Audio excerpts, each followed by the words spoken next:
در اسکار 2024 تنها حضور کلین مورفی اسکار بهترین بازیگری رو از دست‌های پل جیاماتی خواهد رو بود. فیلم جاماندگان یه فیلم کریسمسیه. فیلم‌های کریسمسی معمولاً فیلم‌های حال خوب کنی هن. اما این فیلم فراتر از یه فیلم کریسمسیه. ما در این اثر با یه شخصیت پردازی عالی و بی‌نقص روبرو هستیم و صد البته بازی عالی پل جیاماتی. Oh, don't sell yourself short, Mr. Coates. I truly believe that you can. پل جیاماتی در نقش معلم تاریخ، انسانی سختگیر، بد اخلاق، بد عنق و کجخلق به نام پولهان که به دلیل ندادن نمره به دانش آموزی پولدار تنبیه شده و حالا مسئول و سرپرست دانش آموزانیه که نمیتونن تعطیلات کریسمس کنار خانواده‌شون باشن و در مدرسه جا موندن. این دانش آموزان در ابتدا 5 نفر هستن و در نهایت تنها یکیشون باقی میمونه به نام انگس که دردسرساز و آسیب دیده است و اما باهوشه. فیلم با صحنه‌های برفی که با تعطیلات کریسمس و شور و حرارت بچه‌ها برای رفتن به خونه آغاز میشه. هان رو نشون میده که با لذت عجیبی خارج از هیاهوی کریسمس در کنج اتاق مرتبش نشسته و برگاه‌های امتحانات بچه‌ها رو با خساست تمام تصحیح میکنه تا اولین ضد حال کریسمسی رو به بچه‌ها بزنه. هان میان دانش آموزان و معلمین شخصیتی دوست داشتنی نیست. در روزهای آخری که همه معلم‌ها و دانش آموزا در حال و هوای کریسمسن و کلاس ها رو تعطیل کردن، اون میخواد درس جدیدی رو شروع کنه و از اینا مهمتر اینه که میخواد کاری کنه که تمام طول تعطیلات بچه ها در استرس امتحان تاریخ باشن. اون به شیوه خودش بچه ها رو شکنجه میده. معتقده که روزگار برا خیلی ها به جز این دانش آموزانی که در این مدرسه هستن مثل یک نردبان تو مرغداری که کوتاه و کثیفه.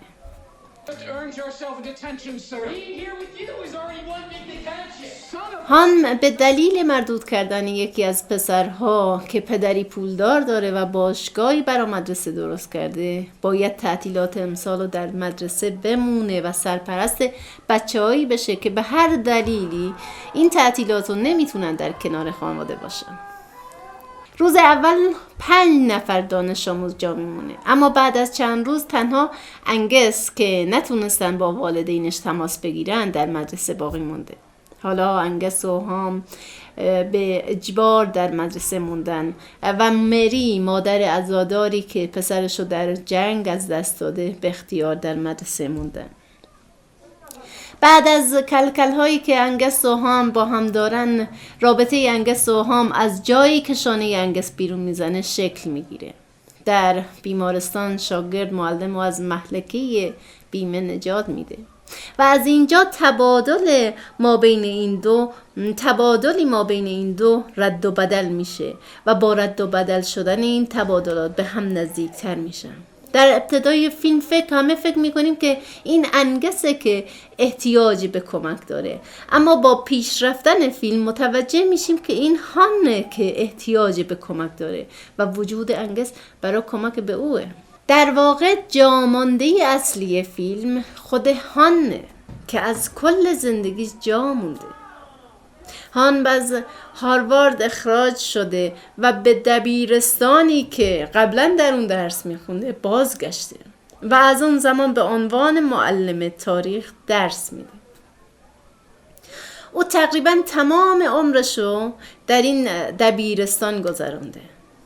هان هرگز نتونسته از این مدرسه پا به بیرون بذاره و حالا میترسه این بچه کار دستش بده و از مدرسه اخراجش کنن. هان از یک گذشته تاریک اومده و یک آینده تاریک روبروی انگسه. فیلم داره قرینه سازی میکنه. انگس یه دانش آموز بازیگوش بی‌پروا و البته باهوشه که اونم ماننده هام دوستی نداره و تنهاه، طرد شده است. مادرش نگاه مثبتی به اون نداره و ماه عسلش تنها بهانه‌ایه که از شر انگس راحت بشه. انگس 3 بار از مدرسه اخراج شده. امکان این که به مدرسه نظامی بفرستنش زیاده. نگرانیش اینه که شبیه پدرش در آسایشگاه روانی مریض بشه. Fortunate few who have nowhere to go for the در این holidays. شب‌های خاص سکوت مدرسه و مهربانی کریسمس، هان تنها هم کلام مری شده. رگویی‌های مری به هان کمک میکنه به درونش و با ترساش و نقاط ضعفش آشنا باشه. از زمان مهمانی خانم کری کم کم یک خانواده موقت شکل میگیره. در این مهمانی آدم‌های تنها ما جفت‌هایی پیدا میکنن. بوسه شیرین آلیس خواهرزاده خانم کری با انگس که مقارن میشه با بوسه ناگهانی خانم کری که هان رو شوکه میکنه. مخاطب چقدر دوست داره که این آدم‌های تنها و دوست داشتنی کمی حالشون بهتر بشه و افسوس میخوره برای قطره ناپایدار لذتی که در یک آن ناپدید میشه.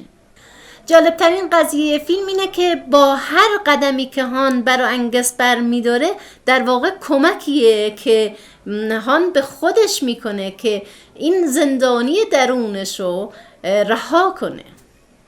ما به دیگران ببخشیم، کمک کنیم تا حال خودمون خوب بشه. این حرف اصلی فیلمه. هان آدمیه که در خودش خفه شده.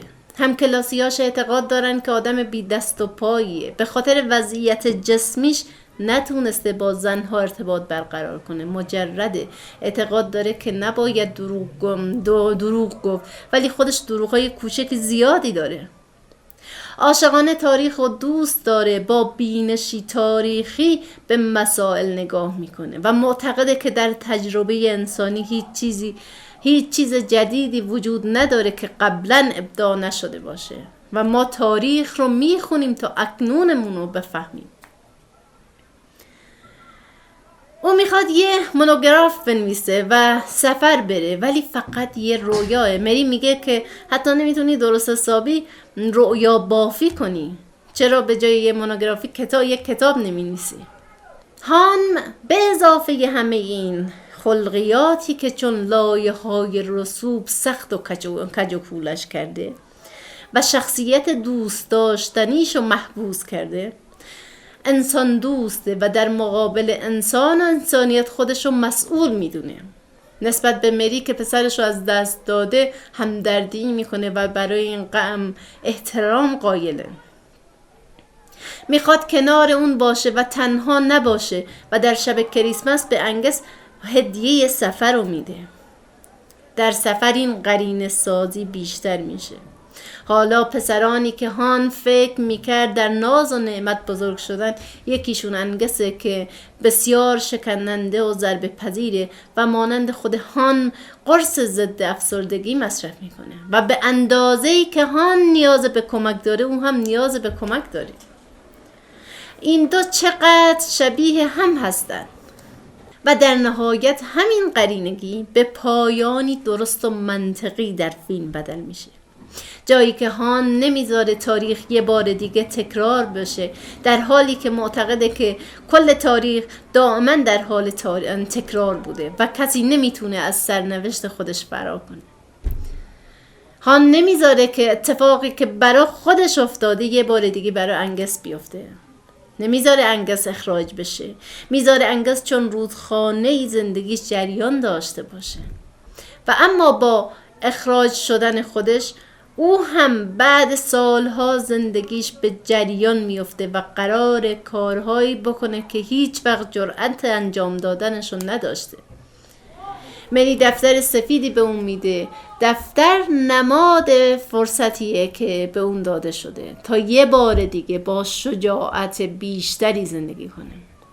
به جرأت میشه گفت فیلم ساز یک کاراکتر ماندگار به نام پل هان خلق کرده که معنای درستی از شخصیت پردازی به ما ارائه میده. به همراه بازی فوق‌العاده پل جیاماتی که نامزد اسکار، کمترین قدردانی از بازی این بازیگر بی‌نظیر است. بسیار متشکرم از اینکه در این ویدیو همراه ما بودین. امیدوارم که همراه همیشگی ما باشین.